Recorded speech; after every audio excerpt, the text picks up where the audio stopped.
প্রভু আজ আমাদেরকে যে বাক্য দিয়েছেন, আসুন প্রথমে আমরা তা পাঠ করি। আজ আমরা দেখব মথি লিখিত সুসমাচার 21 অধ্যায় 28 পদ থেকে 32 পদ। মথি লিখিত সুসমাচার 21 অধ্যায় 28 পদ থেকে 32 পদ। প্রভু তার বাক্যে বলেন, কিন্তু তোমাদের কেমন বোধ হয়, এক ব্যক্তির 2 পুত্র ছিল। তিনি প্রথম জনের নিকটে গিয়া কহিলেন, বৎস, যাও, আজ দাক্ষা ক্ষেত্রে কর্ম কর। সে উত্তর করিল, আমার ইচ্ছা নাই। শেষে অনুশোচনা করিয়া গেল। পরে তিনি দ্বিতীয় জনের নিকটে গিয়া সেই রূপ কহিলেন। সে উত্তর করিল, কর্তা, আমি যাইতেছি, কিন্তু গেল না। এই দুইয়ের মধ্যে কে পিতার ইচ্ছা পালন করিল? তারা কহিল, প্রথম জন। যিশু তাহাদিগকে কহিলেন, আমি তোমাদিগকে সত্য কহিতেছি, করগ্রাহী ও বেশ্যারা তোমাদের অগ্রে ঈশ্বরের রাজ্যে প্রবেশ করিতেছে।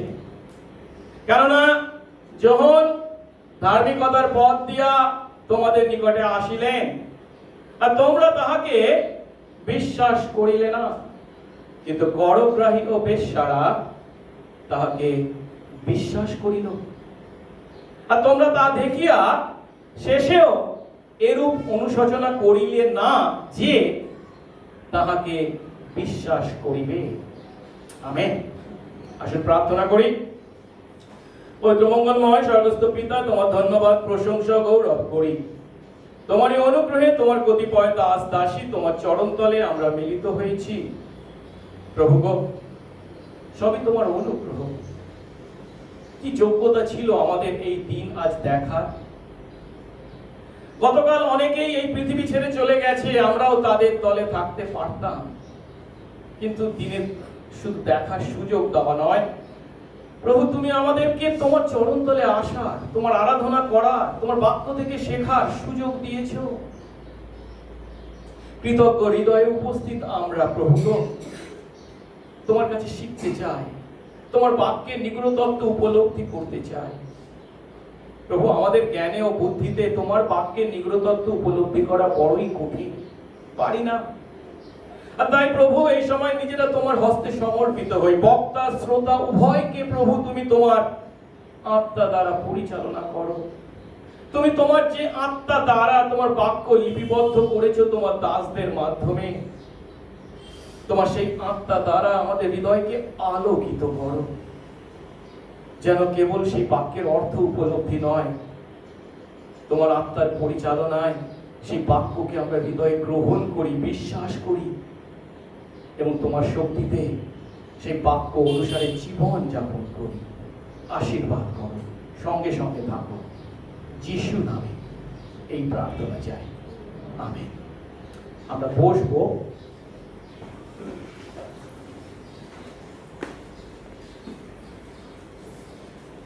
আমরা বিগত কয়েক সপ্তাহ ধরে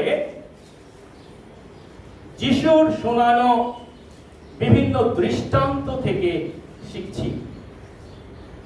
বাংলায় আমরা যেটাকে বলি দৃষ্টান্ত, ইংরেজিতে সেটি হলো প্যারাবলস।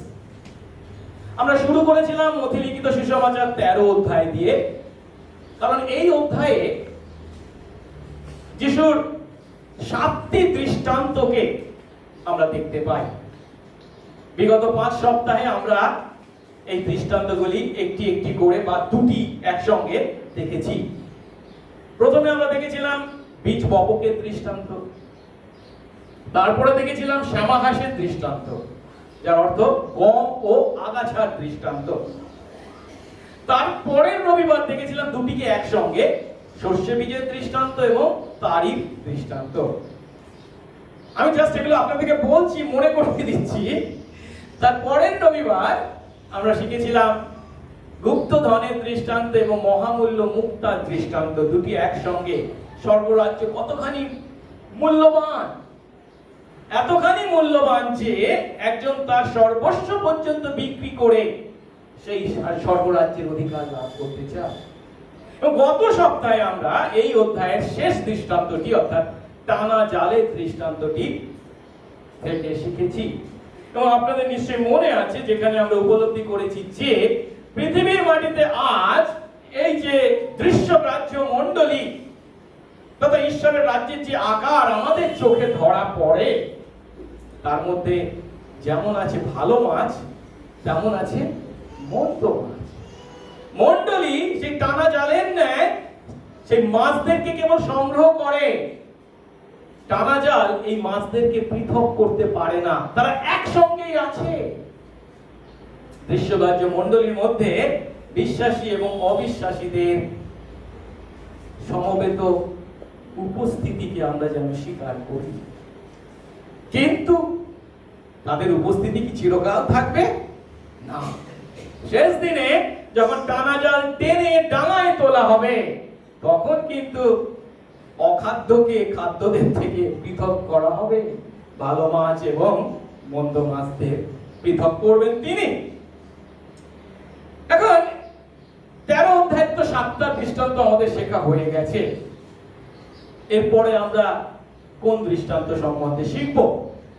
এর আগে যখন প্রথম দিন আপনাদের কাছে আমি একটা লিস্ট তুলে ধরেছিলাম নতুন নিয়মে তথা মথি, মার্ক, লুকে যে দৃষ্টান্তগুলি আছে, সেখানে কিন্তু এই টানা জালের দৃষ্টান্তের পরে কোন দৃষ্টান্তটি আছে? 8 নম্বরে হারানো মেষের দৃষ্টান্ত। ও, আপনাদের চোখ খুব ভালো, হ্যাঁ, এত দূর থেকেও দেখতে পাচ্ছেন, লেখাগুলো বড্ড ছোট যদিও। আর এই দৃষ্টান্তটি আমরা মথি 18 অধ্যায়ে যেমন পাই, আবার লুক 15 অধ্যায়েও পাই। কিন্তু আপনারা নিশ্চয়ই মনে আছে এর আগে আমি যখন লুক লিখিত সুসমাচার ধরে প্রচার করেছিলাম তখন 15 অধ্যায়ে আমরা এই হারানো মেষের দৃষ্টান্ত থেকে শিখেছি। সেই একবার শেখা হয়ে গেছে বলে আমি আবার এখন আপনাদের কাছে সেই বিষয়ে না বলে যেগুলো শেখা হয়নি তার দিকে এগিয়ে যাচ্ছি। তারপরের দৃষ্টান্তটি হচ্ছে ক্ষমা না করার দাসের দৃষ্টান্ত। এটা কোনটা নিশ্চয়ই মনে আছে? পিতর যিশুকে প্রশ্ন করেছিলেন, আমার ভাই আমার বিরুদ্ধে পাপ করলে কতবার পাপ করলে তাকে ক্ষমা করব? 7 বার পর্যন্ত কি? যিশু কি বলেছিলেন? আমি 7 বার বলছি না, কিন্তু কি 7 গুণ 70 বার, 490 বার। কিন্তু 490 বার এই অর্থে নয় সে যতবার পাপ করে তাকে ততবারই ক্ষমা করতে হবে। আর এটাকে বোঝানোর জন্য তিনি একটি দৃষ্টান্ত শুনিয়েছিলেন, যেটা ক্ষমা না করা দাসের দৃষ্টান্ত। এটিও আমি এর আগে প্রচার করেছি, আপনাদের সকলের জানা। সেই জন্য আমরা আজ তার পরবর্তী দৃষ্টান্ত অর্থাৎ 2 পুত্রের দৃষ্টান্ত, আজকে যে অংশটি আমরা পাঠ করেছি মথি 21 অধ্যায় 28 থেকে 32 পদে কেবল আমরা পাই, শুধু মথিতেই পাই, মার্কে বা লুকে নেই। আজকে আমরা এই 2 পুত্রের দৃষ্টান্ত থেকে শিখব। এখন এই 2 পুত্রের দৃষ্টান্তের কথা যখনই আমরা শুনছি, নামটা শুনছি, তখনই আমাদের কি মনে হতে পারে? ও, 2 পুত্রের দৃষ্টান্ত আমার জানা আছে। একজনের 2 পুত্র ছিল, একটা বড় ছেলে, ছোট ছেলে। ছোট ছেলে সমস্ত কিছু বিদেশে চলে গেছে। না, সেটা হচ্ছে হারানো 2 পুত্রের দৃষ্টান্ত, সেটা আছে লুকের 15 অধ্যায়। কিন্তু আজ আমরা এই মথি 21 অধ্যায়ে যে দৃষ্টান্তটি শিখছি সেটা তার থেকে আলাদা। শুধুমাত্র তাই নয়, আজকে আমরা যে দৃষ্টান্ত শিখতে চলেছি এই 2 পুত্রের দৃষ্টান্ত, এটি আমাদের কাছে খুব একটা পরিচিত নয় এবং আমি জানি না কতজন আপনারা এই দৃষ্টান্তের উপর প্রচার শুনেছেন। খুবই কম প্রচার করা হয়। একটু আগে যে হারানো পুত্রের দৃষ্টান্তের কথা বলছিলাম তার প্রচার হয়তো আপনারা অনেক শুনেছেন, যেমন আমরা দয়ালু সমরীয় দৃষ্টান্তের কথা অনেক শুনেছি।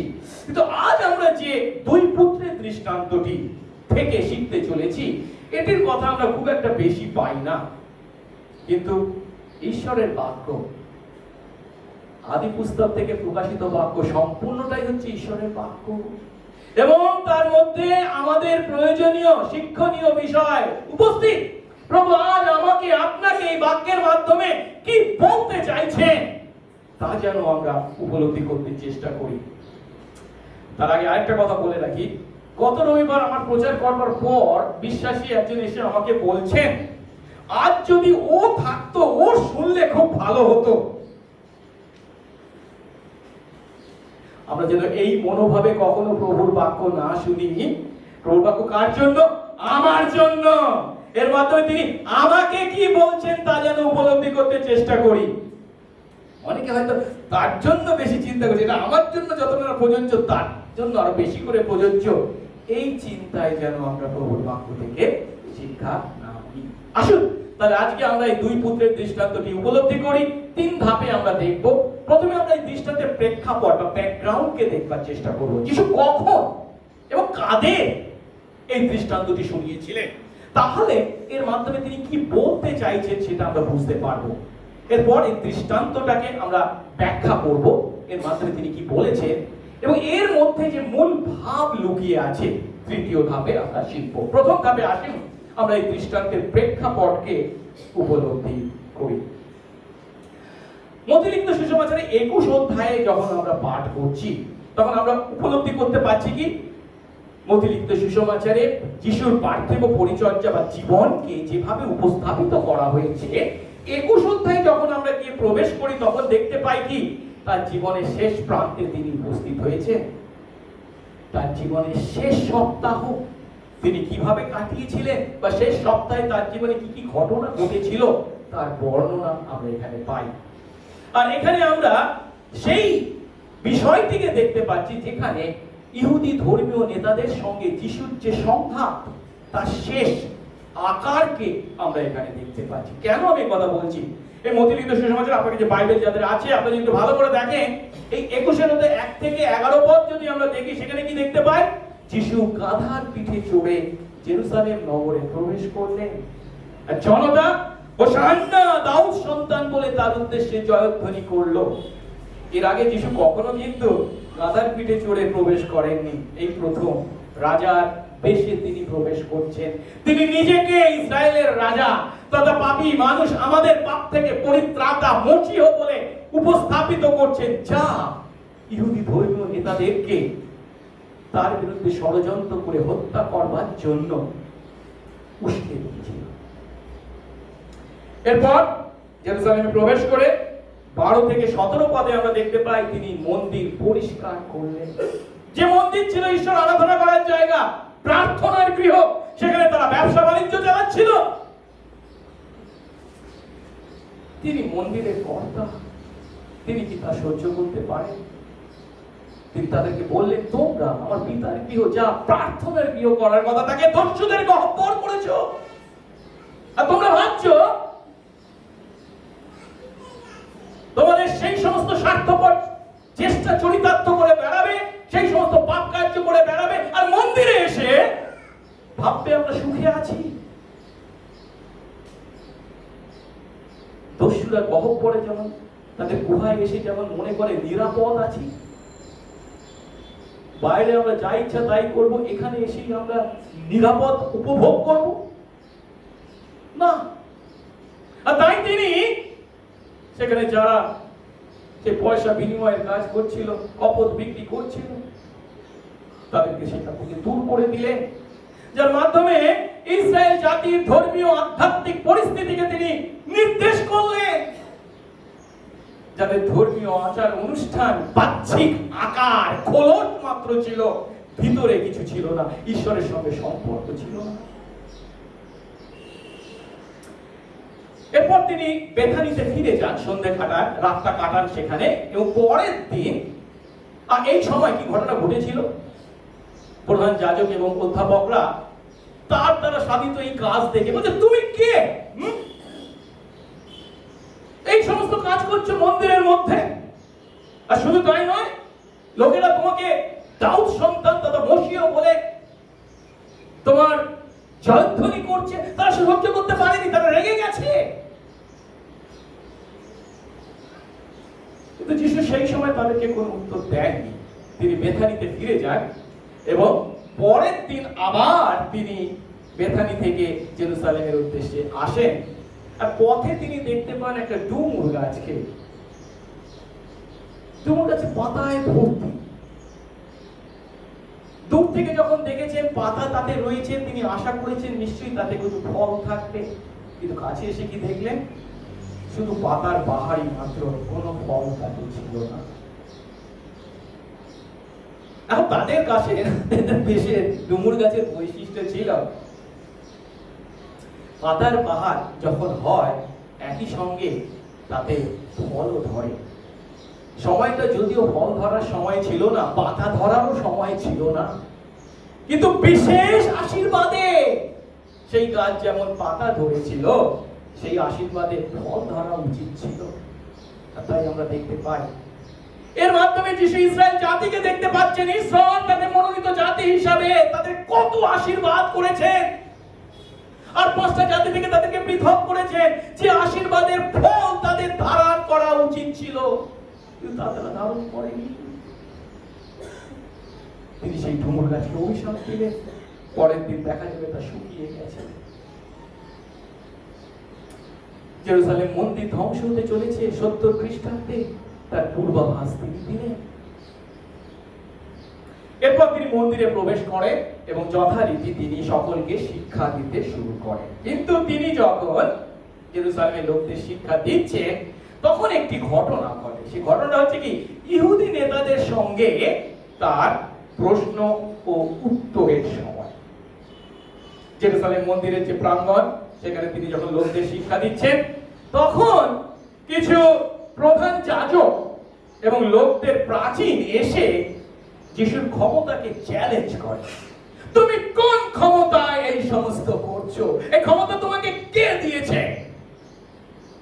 কারণ যিশু কোন সেই সময়কার ধর্মীয় নেতা হিসাবে তার ডিগ্রি বা তার কোন লাইসেন্স ছিল না, যা ধর্মীয় নেতাদের ছিল। আর সেই প্রশ্নের উত্তরে যিশু তার চিরাচরিত পদ্ধতি মেনে একটি প্রশ্ন করে। প্রশ্নটি ছিল 25-26 পদ, যোহনের বাপ্তিস্ম কোথা থেকে এসেছিল, স্বর্গ থেকে না মানুষদের থেকে? তখন তারা পরস্পর তর্ক করে বলল, আর যদি বলি স্বর্গ থেকে, তাহলে এ বলবে তোমরা তাকে বিশ্বাস করোনি কেন? আর যদি বলি মানুষদের থেকে, লোকেরা রেগে যাবে যে লোকদের আমরা ভয় করি, কারণ তারা কি মনে করে যোহন বাপ্তিস্ম একজন ভাববাদী ছিল। অর্থাৎ স্বর্গ থেকে বললেও সমস্যা, মানুষদের থেকে বললেও সমস্যা। মুক্তি পাওয়ার উপায় কি? মুখ বন্ধ করে থাকা, না জানার কথা বলা। আর তাই তখন তারা যিশুকে উত্তর দিল, আমরা জানি না। তিনি তাদের বললেন, তবে আমিও কি ক্ষমতায় এ সকল করছি তা তোমাদের বলবো না। 27 পদ। অর্থাৎ তারা সত্য জেনেও সত্যকে অস্বীকার করছে নিজেদের পিঠ বাঁচানোর জন্য।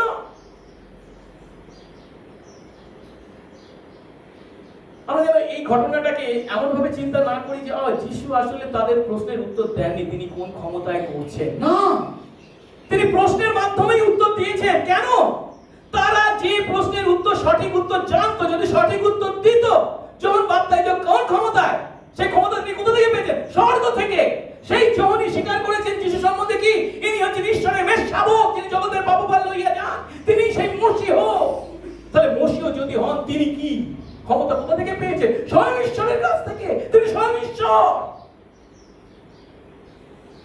কিন্তু তারা যখন সত্য স্বীকার করতে দ্বিধা প্রকাশ করেছে, তখন তিনি তাদের বলছেন, তোমরা না জেনেও না জানার ভান করছো, তাহলে আমি তোমাদের কি জানাবো?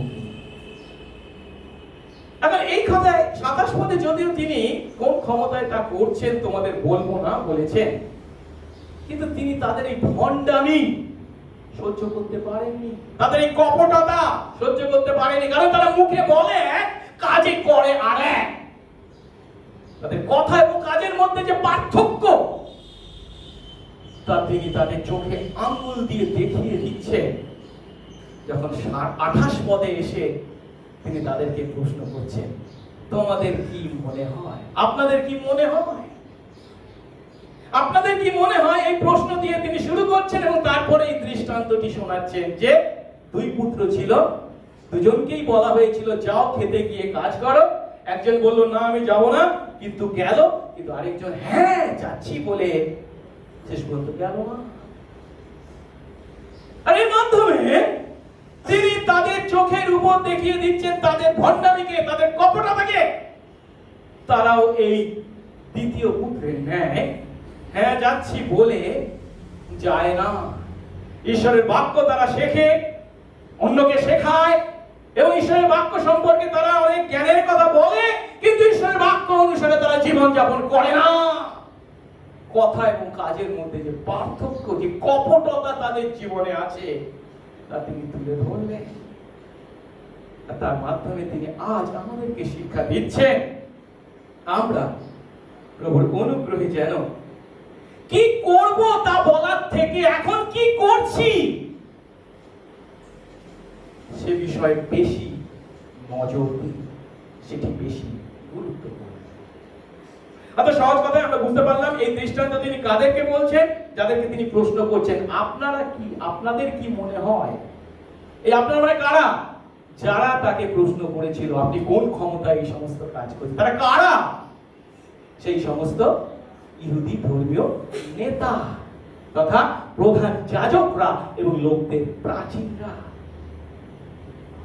তাদের ক্ষমতার প্রশ্নকে কেন্দ্র করে তিনি যে প্রশ্ন করেছেন, তাদের কপটতা যে উত্তর দানের মাধ্যমে প্রকাশ পেয়েছে, তা তিনি এই দৃষ্টান্তের মাধ্যমে তুলে ধরছেন। আসলে এবারে দ্বিতীয় ধাপে আমরা এই দৃষ্টান্তের ব্যাখ্যাটাকে উপলব্ধি করি, যেখানে তিনি দুই পুত্রকে তুলনা করেছেন। প্রথমে আমরা দেখব প্রথম পুত্রের আচরণ। 28 পদ দেখি। কিন্তু আপনাদের কি মনে হয়? এক ব্যক্তির দুই পুত্র ছিল। তিনি প্রথম পুত্রের কাছে গিয়ে বললেন, বৎস, যাও আজ দাক্ষা খেতে কাজ করো। এর অর্থ কি? এর অর্থ সহজ, অর্থ খুব সহজ, এবং এটা এই দৃষ্টান্ত খুব একটা কঠিন না, খুব উপরে উপরে সহজ। কিন্তু এর মধ্যে যে শিক্ষাটা আছে সেটাকে আমাদেরকে ধরতে হবে। পিতার একটা দাক্ষা ক্ষেত ছিল, আর তিনি উপলব্ধি করলেন যে দাক্ষা ক্ষেত্রে বিভিন্ন কাজ আছে, আজ করণীয় কাজ কিছু আছে, আর সেই কাজ করবার জন্য তিনি তার পুত্রদেরকে আদেশ করছেন। পুত্রের কাছে কি কি বলছেন?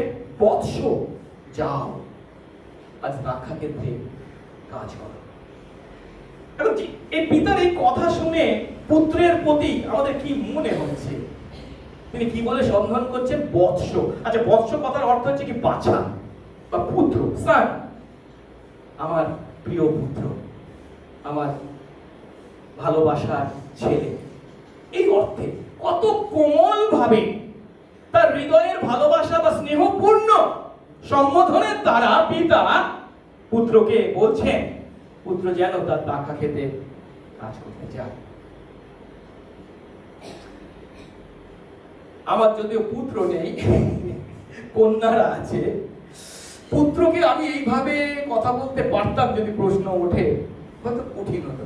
আমি বলি, এই আজ এই কাজ যা গিয়ে করে আয়।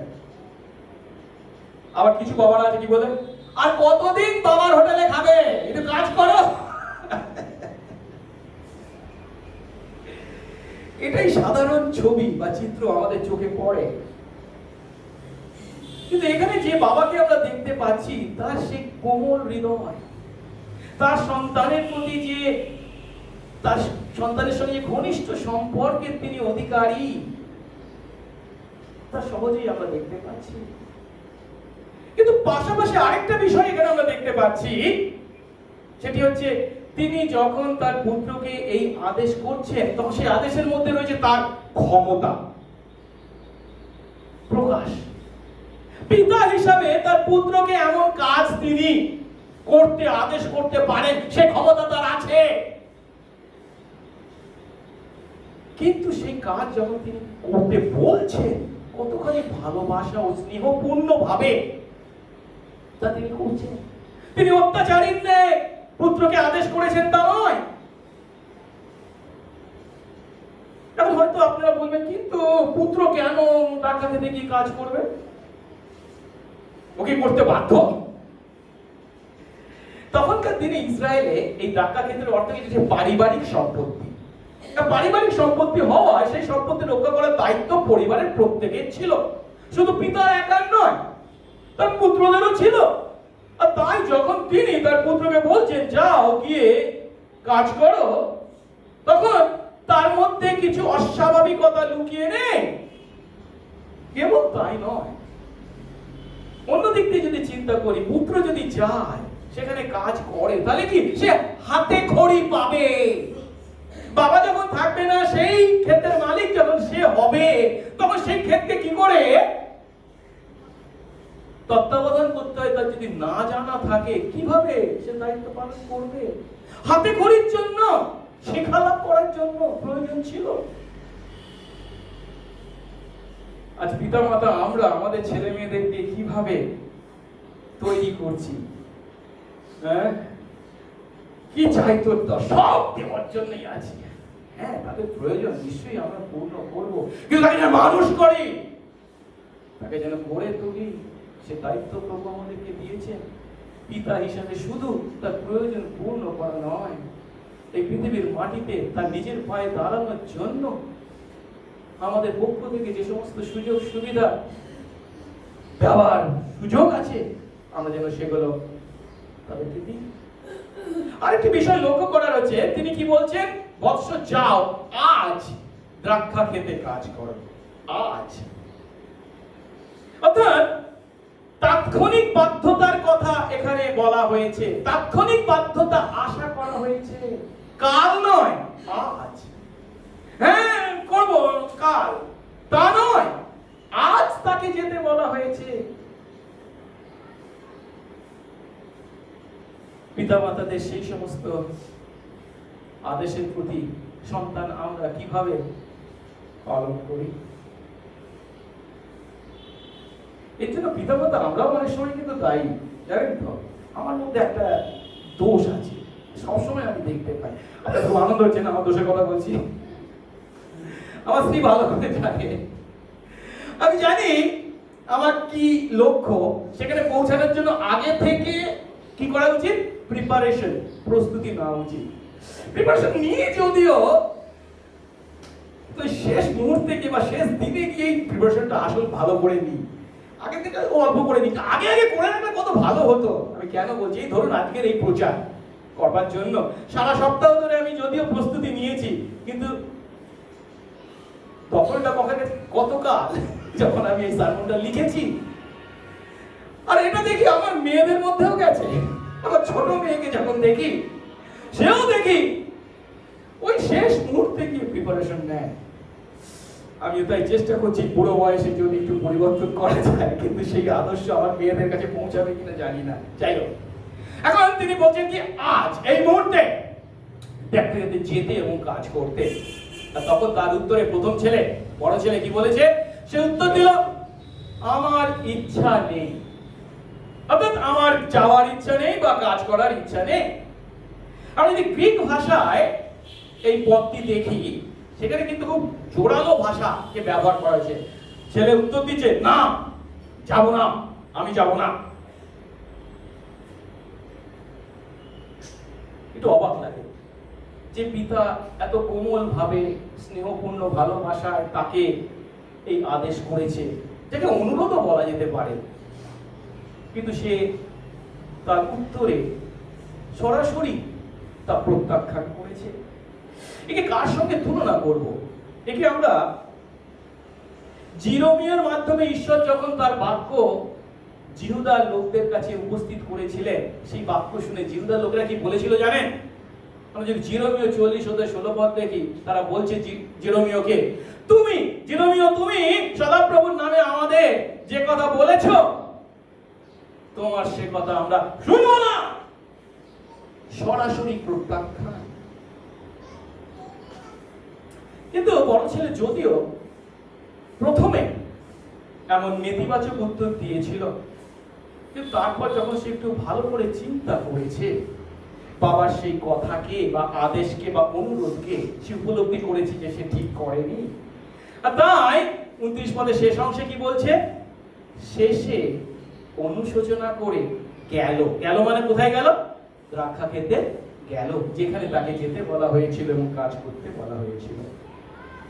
অর্থাৎ সহজ কথায়, পিতার আদেশের প্রতি তার উত্তরের দ্বারা সে যে মনোভাবে প্রকাশ করেছিল, তার জন্য সে অনুশোচনা করেছে, সে তার ভুল উপলব্ধি করেছে। তাই পিতার সেই কোমল স্নেহপূর্ণ আদেশের মধ্যে যে ভালোবাসা লুকিয়ে ছিল, প্রথমে সে যদি উপলব্ধি করতে পারে, পারেনি, সময় লেগেছিল তার উপলব্ধি করবার। শেষে যখন সে উপলব্ধি করেছে, তার হৃদয় বিদীর্ণ হয়েছে। আমি কি উত্তর দিলাম, আমি কি বললাম বাবাকে, এটা কি ঠিক হয়েছে? না। আর তাই তার চিন্তার পরিবর্তন ঘটেছে। আর সঙ্গে সঙ্গে তার তাৎক্ষণিক বাধ্যতাকে আমরা দেখতে পাচ্ছি। সে সঙ্গে সঙ্গে গেছে, বাবার আদেশ পালন করেছে। বাক্যে যদিও আমাদেরকে স্পষ্ট করে বলা হচ্ছে না সে মনে মনে কি চিন্তা করেছিল, কেন তার মধ্যে এই পরিবর্তনটা এসেছিল, কিন্তু বাক্য যে কথাটা সহজ করে বলছে আর স্পষ্ট করে বলছে সেটা কি, সে বাবার আদেশ পালন করেছিল। সে ত্রাক্কা ক্ষেত্রে গিয়েছিল এবং সেখানে তার কাজ করেছিল। এবার আসুন আমরা দ্বিতীয় ছেলেকে দেখি। দ্বিতীয় ছেলের আচরণ 30 পদ অনুসারে দ্বিতীয় ছেলেকেও বাবা ওই একই ভাষায় একই আদেশ বা অনুরোধ করেছে। পরে তিনি দ্বিতীয় পুত্রের কাছে গিয়ে সেই রূপ বললেন। কিন্তু প্রথম পুত্রের আচরণের বিপরীতে আমরা দ্বিতীয় পুত্রের আচরণকে বা কথাকে প্রথমে দেখতে পাচ্ছি। সে উত্তর দিল, মহাশয়। পুরনো বাইলে কর্তা করা হয়েছে, এখানে মহাশয়টা আমাদের কানে যেন কেমন লাগছে। বাবাকে কেউ মহাশয় বলে নাকি? কিন্তু ওদের দেশে এইভাবেই পিতাকে সম্বোধন করা হতো। এটাকে আজকে আমাদের চিন্তায় যদি অনুবাদ করা যায়, বলে ইয়েস স্যার। আমি দেখতাম অনেক সময় আমার মেয়েরা মজা করে, আমি যখন কিছু করতে বলতাম ইয়েস স্যার বলতো আমাকে, মহাশয়। এবং তারপর কি বলছে, আমি যাচ্ছি, এখনই যাচ্ছি। এখন এই উত্তর যখন তার মুখ থেকে আমরা শুনছি, ইয়েস স্যার আমি যাচ্ছি, তখন আমরা তার সেই উত্তর শুনে কি মনে করব, ও দ্বিতীয় ছেলে পিতার কত আজ্ঞাবহ। প্রথম ছেলে উত্তর দিয়েছে কি, না যাব না, আর এই বলছে ইয়েস স্যার আমি যাচ্ছি, এখনই যাচ্ছি। কত আজ্ঞাবহ, পিতার বশ্যতা স্বীকারকারী, কত ভালো, তাই নয় কি? কিন্তু সত্যটা হলো এই উত্তর তার মনের কথা ছিল না। এই উত্তর হলো পিতা যা শুনতে চান তা তাকে শোনানো। পিতা যখন তাকে বলছে যাও গিয়ে কাজ করো, পিতা তার কি উত্তর শুনতে চাইছে, হ্যাঁ যাচ্ছি, এটাই নয় কি? কিন্তু এটা তার মনের কথা ছিল না। কেন? তার পিতার আদেশ পালন করার বিন্দু মাত্র ইচ্ছা তার মনে ছিল না। আর তাই বলা হয়েছে কিন্তু গেল না, কাকা ক্ষেত্রে গেল না। আর এখানে যে সত্যটা আমাদেরকে উপলব্ধি করতে হবে সেটা হচ্ছে, প্রতিশ্রুতি দিয়েও না যাওয়াটা হলো প্রতিশ্রুতি না দেওয়ার থেকেও মারাত্মক। কেন? প্রতিশ্রুতি দিয়েও যখন আমরা না যাই, তখন সেটা হচ্ছে কি, মিথ্যা প্রতিশ্রুতি। দ্বিতীয় ছেলে যখন বাবাকে বলছে ইয়েস স্যার আমি যাব, কিন্তু গেল না, তার অর্থ কি, সে বাবাকে মিথ্যা কথা বলেছে। আমরা এমন কথা চিন্তা না করি, না আসলে প্রথমে চিন্তা করেছিল যাবে, সেটাই ইচ্ছা ছিল, পরে কোনো কাজে ব্যস্ত হয়ে যাওয়ার ফলস্বরূপ সে যায়নি, না সেটা নয়। আসলে সে ছিল অলস, সে কর্মবিমুখ, উপরে উপরে সে সুন্দর নিজেকে দেখাতে চেয়েছে, কিন্তু কাজে সে সুন্দর হতে চায়নি। সে পিতার কেবল মন জুগিয়ে কথা বলেছে, কিন্তু পিতার ইচ্ছা পালন করেনি। এখন এই দুই পুত্রে যে দৃষ্টান্ত তিনি তাদেরকে শোনাচ্ছেন, এই দুই পুত্রের মাধ্যমে আমরা কি দেখতে পাচ্ছি, দুই পুত্রের দুটি মনোভাব, তাদের দুটি উত্তর এবং দুটি আচরণ, এবং তা একে অন্যের থেকে 180 ডিগ্রি পৃথক। এ বলছে আমি যাব না, এ বলছে ইয়েস স্যার আমি যাব।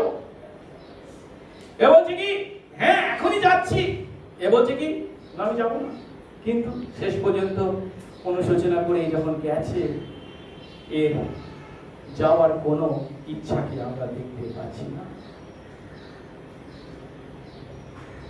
প্রথম পুত্র নেতিবাচক উত্তর দিয়েছিল, কিন্তু শেষে রাখা ক্ষেত্রে গিয়েছিল, কাজ করেছিল, পিতার আদেশ পালন করেছিল। যার অর্থ প্রথমে যদিও সে বিদ্রোহীর আচরণ করেছে, কিন্তু পরে অনুতপ্ত হয়েছে। অন্যদিকে দ্বিতীয় পুত্র ইতিবাচক উত্তর দিল, টাকা খেতে যায়নি, কাজ করেনি, পিতার আদেশ পালন করেনি, সে কেবল কথাই বলেছে, কাজ করেনি। এখন উপরে উপরে আমরা যখন এই দৃষ্টান্ত শুনছি তখন যেন মনে হচ্ছে এটা শুধু দাক্ষা ক্ষেতের কাহিনী। আমাদের দেশে একে আমরা ধান ক্ষেতের সঙ্গে তুলনা, ধান খেতে কাজ করার সঙ্গে তুলনা করে চিন্তা করতে পারি। কিন্তু বাইবেলে বা যিশু বিভিন্ন দৃষ্টান্তে তিনি বিভিন্ন জায়গায় এই দ্রাক্ষা ক্ষেত্রকে উদাহরণ হিসেবে ব্যবহার করেছেন। গল্পের ছলে বা রূপক আকারে যখন ব্যবহার করেছেন তখন দ্রাক্ষা ক্ষেত্র সাধারণ দ্রাক্ষা ক্ষেত্র নয়। তখন সেই দ্রাক্ষা ক্ষেত্রের অর্থ হচ্ছে ঈশ্বরের রাজ্যে আমাদের অবস্থান। ঈশ্বরকে রাজা বলে স্বীকার করে তার রাজত্বকে যেমন আমরা স্বীকার করি, তিনি যখন আমাদের হৃদয়ে রাজা হন, আমরা সেই রাজত্বের মধ্যে থাকি, তখন আমরা কি ঈশ্বরের রাজ্যে অবস্থান করি। আর ঈশ্বরের রাজ্যে আমাদের এই অবস্থানকে দ্রাক্ষা ক্ষেত্রে আমাদের অবস্থানের সঙ্গে তুলনা করা হয়েছে। উদাহরণস্বরূপ আমরা গীতসংহিতা ৮০ অধ্যায় যদি দেখি, ৮০ গীতের ৭ থেকে ৯ পদ, সদাপ্রভু বলছেন, হে বাহিনীগণের ঈশ্বর, আমাদের ফেরাও, তোমার মুখ উজ্জ্বল করো, তাতে আমরা পরিত্রাণ পাবো। এবারে সেই বাহিনীগণের সদাপ্রভু কি করেছেন তার বর্ণনা করা হচ্ছে। কি বলছে? তুমি মিশর থেকে এক দ্রাক্ষালতা এনেছিলে, জাতিদের দূর করে তা রোপণ করেছিলে, তুমি তার জন্য ভূমি পরিষ্কার করেছিলে, তা বদ্ধমূল হয়ে দেশময় ব্যাপ্ত হলো। আর বুঝতে পারছি এই কথাটার অর্থ কি? এই ইসরায়েল জাতি মিশর দেশে ৪০০ বছরেরও বেশি সময় ধরে দাসত্বের জীবন যাপন করেছিল। তারা কেঁদেছিল, আর ঈশ্বর তাদেরকে উদ্ধার করে তাদেরকে যেন একটা দ্রাক্ষালতা হিসাবে সে মিশর থেকে এনে এই কনানে স্থাপন করেছিলেন। সেই কনানে যারা বসবাস করতো সেই কনানীয়দেরকে দূর করে দিয়ে সেখানে তাদেরকে তিনি বসবাস করার সুযোগ করে দিয়েছিলেন, ভূমি পরিষ্কার করেছিলেন, এবং সেখানে তারা ঘাঁটি গেড়ে বসেছিল, সেই কনানে তারা অধিবাসী হয়েছিল। এবং এই বসবাসকে তিনি কার সঙ্গে তুলনা করছেন? দ্রাক্ষা ক্ষেত বা দ্রাক্ষা লতার সঙ্গে। ঈশ্বর সেই দ্রাক্ষা ক্ষেত নির্মাণ করেছিলেন, তিনি তার প্রজাদের সংগ্রহ করেছেন বিভিন্ন স্থান থেকে এবং তার রাজ্যে তার দ্রাক্ষা ক্ষেতে স্থান দিয়েছেন। আর আজ এই দ্রাক্ষা ক্ষেতের অর্থ কি? শুধু মিশর থেকে যে ইসরায়েল জাতিকে নিয়েছিলেন তারাই কি দ্রাক্ষা ক্ষেত মাত্র? না। আজ আব্রাহামের বংশধর, শারীরিক বংশধররা যে কেবল ঈশ্বরের রাজ্যের প্রজা তা নয়। যীশু খ্রিস্টের আগমনের মাধ্যমে আব্রাহামের সেই চূড়ান্ত পুত্র যীশু খ্রিস্টের মাধ্যমে আর ঈশ্বরের রাজ্য কেবল আব্রাহামের শারীরিক বংশধরদের মধ্যে সীমাবদ্ধ নেই, সমস্ত জাতি, সমস্ত মানুষের মধ্যে আজ আমাদের মধ্যেও এসে পড়েছে। তাই আজ কেবল আব্রাহামের শারীরিক বংশধরদের মধ্যে বা ইসরায়েলের মধ্যে এই ঈশ্বরের রাজ্য সীমাবদ্ধ নয়। আমরা যদি তার সন্তান হয়ে থাকি, আমরা প্রত্যেকে এই রাজ্যের প্রজা, আমরা সেই দ্রাক্ষা ক্ষেতে অবস্থান করছি। আর যদি সেই দ্রাক্ষা ক্ষেত্রের মধ্যে অবস্থান করি, তাহলে আমাদের প্রত্যেকের জন্য কি আছে? করণীয় কাজ আছে, দায়িত্ব আছে। প্রভু পিতা ঈশ্বর আপনাকে আমাকে যখন তার দ্রাক্ষা ক্ষেত্রে স্থান দিয়েছেন, তখন সেই দ্রাক্ষা ক্ষেত্রে আমাদের দায়িত্ব কি? সহজ কথায়, সেই দ্রাক্ষা ক্ষেত্রের মালিক তথা ঈশ্বরের ইচ্ছা কি তা উপলব্ধি করা এবং তা পালন করা। এখানে পিতা তার পুত্রদের কাছে তার ইচ্ছা জানিয়েছেন কি? তোমরা যাও, গিয়ে আমার দ্রাক্ষা ক্ষেতে কাজ করো। তাদের দায়িত্ব কি ছিল? পিতার সেই ইচ্ছা পূর্ণ করা। প্রথম পুত্র যখন প্রথমে সেই ইচ্ছা পূর্ণ করতে চায়নি, কিন্তু পরে অনুশোচনা করে গিয়েছিল, পালন করেছিল। সেখানে দ্বিতীয় পুত্র মুখে কেবল ইচ্ছা পালন করার কথা বলেছে, আসলে করেনি। ইসরায়েল জাতির ন্যায় আমরা যেন সেই ভুল না করি। সেই ডুমুর গাছের ন্যায় ইসরায়েল জাতি তারা ফল ধারণের পরিবর্তে কেবল পাতার বাহারকে গুরুত্বপূর্ণ জ্ঞান করেছিল। প্রভু যেন আমাদেরকে চেতনা দেন, আমরা যেন পরিবর্তিত হই। আসলে এবারে তৃতীয় ধাপে দেখি এই দৃষ্টান্তের মূল ভাবটিকে। যখন তিনি তাদের প্রাচীনদের বা ধর্মীয় নেতাদের, প্রধান যাজকদের এই কথা বলছেন এবং প্রশ্ন করছেন, তখন তার মাধ্যমে তিনি তাদেরকে কি বলতে চেয়েছেন? ৩১ পদে বলা হয়েছে, তিনি তাদেরকে, সেই প্রাচীনদের এবং প্রধান যাজকদের প্রশ্ন করছেন এই দুই পুত্রের মধ্যে কে পিতার ইচ্ছা পালন করলো? আপনি বলুন, এটা একটা প্রশ্ন হলো, যা দৃষ্টান্ত দিয়ে এত সহজ উত্তর। এর আগের উত্তরটা তারা এড়িয়ে গেছিল। যোহন বাপ্তাইজকের ক্ষমতা যোহন বাপ্তাইজক কোথা থেকে পেয়েছিল, তারা উত্তর এড়িয়ে গেছিল, বলেছিল জানি না।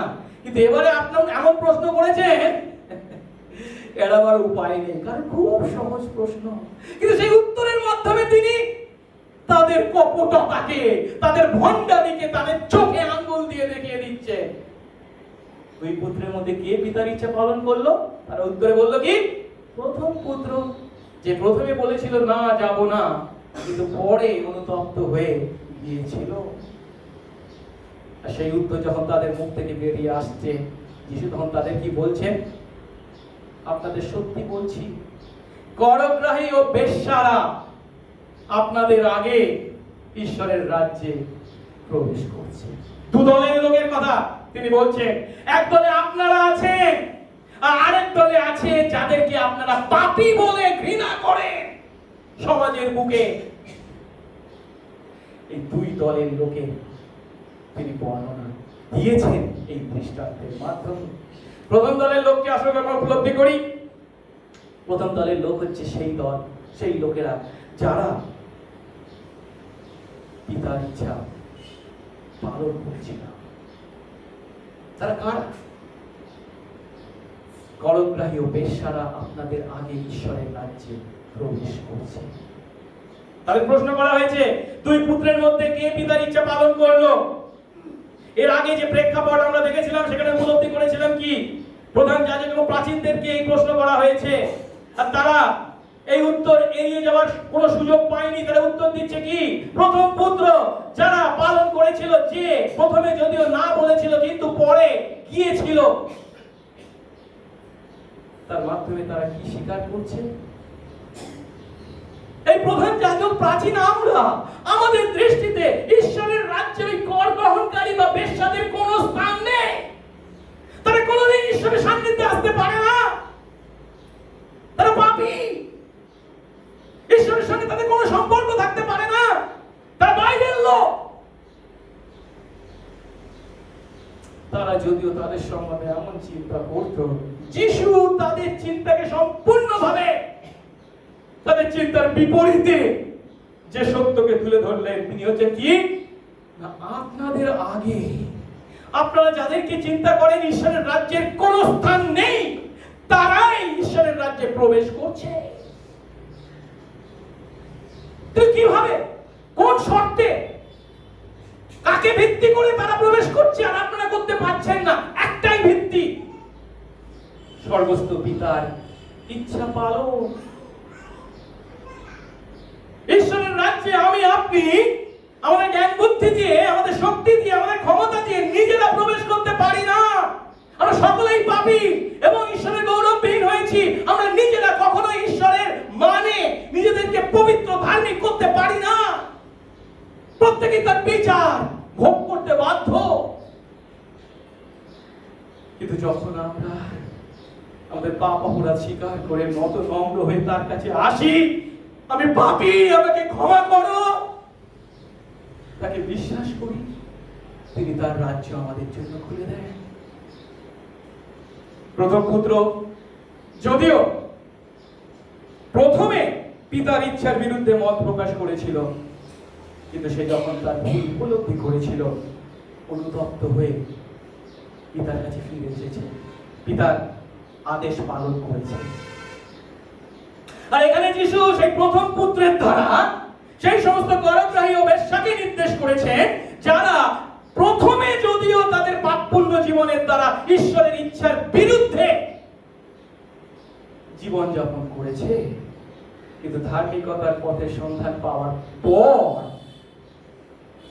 তারা প্রভুর অনুগ্রহে অনুতপ্ত হয়েছে এবং ঈশ্বরের ইচ্ছা পালন করেছে। আর এই সত্য যখন আজ আমরা দেখতে পাচ্ছি, এটা যে আমাদের কাছে কতখানি আশার আলো, তা যেন উপলব্ধি করি। এবার চিন্তা করে দেখি, আমরা অতীতে আমরা যাই করে থাকি না কেন, অতীতে আমরা যত কাজ সেই সমস্ত পাপ কাজ করে থাকি না কেন,